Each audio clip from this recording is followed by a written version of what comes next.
You know, there's a chapter in the book of Genesis, chapter 5 to be exact, that almost everyone skips, right? It's just this long, dry list of names and numbers, a family tree from Adam all the way to Noah. But what if that supposedly boring list is actually one of the most carefully crafted stories in the entire book? Well, today we're going to dig in and find out. So let me just ask you this. What if this chapter, the one that seems like just a dusty old record, is actually hiding a secret story? A story with a very deliberate rhythm, a shocking plot twist, and, believe it or not, a little glimmer of hope for a world that's about to face disaster. Okay, so the first clue that something more is going on here is right in the very first verse. This isn't just some story that was passed down around a campfire. It's presented as a formal document. Think of it like a crucial bridge, one that's been deliberately built to connect the very first man, Adam, to the man who would build the ark, Noah. The key is right there in the wording, the written account. That little phrase is a huge signal that we're looking at something with structure, with a real purpose. This isn't just a random list of names somebody jotted down, it's a formal record, and it was designed to preserve a vital lineage. It's a story with an author and an intention. So to find this hidden story, we first have to feel its rhythm. The author establishes this really powerful four-part formula for almost every single person in this family tree. It's a pattern of life that always, and I mean always, ends with death. Let's start with the first man, Adam. The pattern is simple and it's relentless.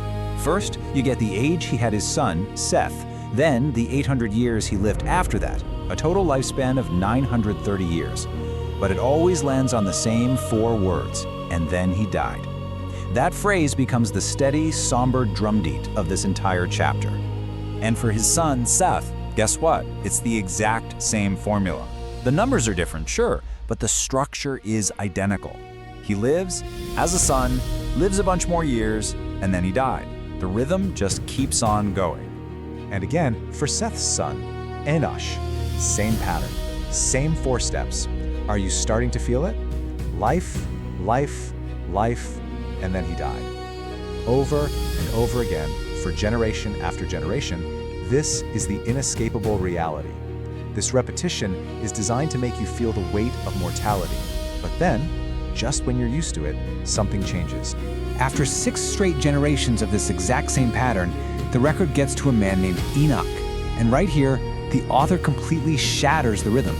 That drumbeat of death, it suddenly stops. For the very first time, the formula is broken.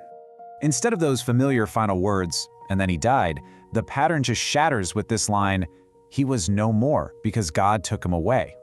I mean, this is the story's first major plot twist. In a world completely defined by death, one man simply leaves. The big question is, why?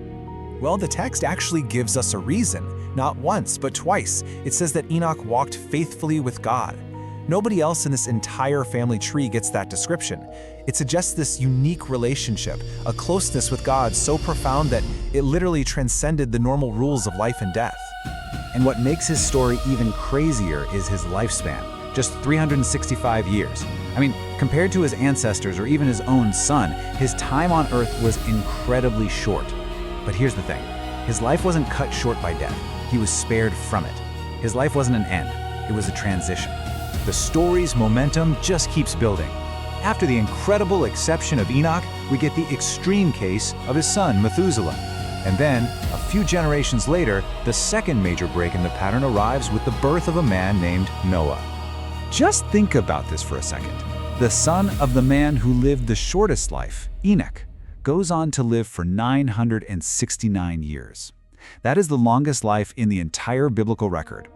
The author is clearly waving a flag here, drawing our attention to these extremes, forcing us to ask what in the world is happening in this family line. And then we get to Lamech, Methuselah's son. Now, when his own son is born, he does something that no one else in this whole chapter does. He doesn't just name him. He gives a prophecy. He gives a reason for the name. And that reason is just filled with pain, but also with hope. This moment is so important.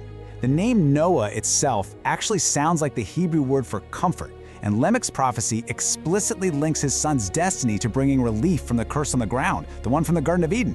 Seriously, after an entire chapter that has been dominated by death, this is the very first explicit mention of hope. So now we can finally step back and see the whole picture. This genealogy was never just a list. It was a narrative bridge, carefully built piece by piece to carry the story of humanity from the very first man, Adam, to the man chosen to restart it all, Noah. This timeline gives us that perfect bird's eye view.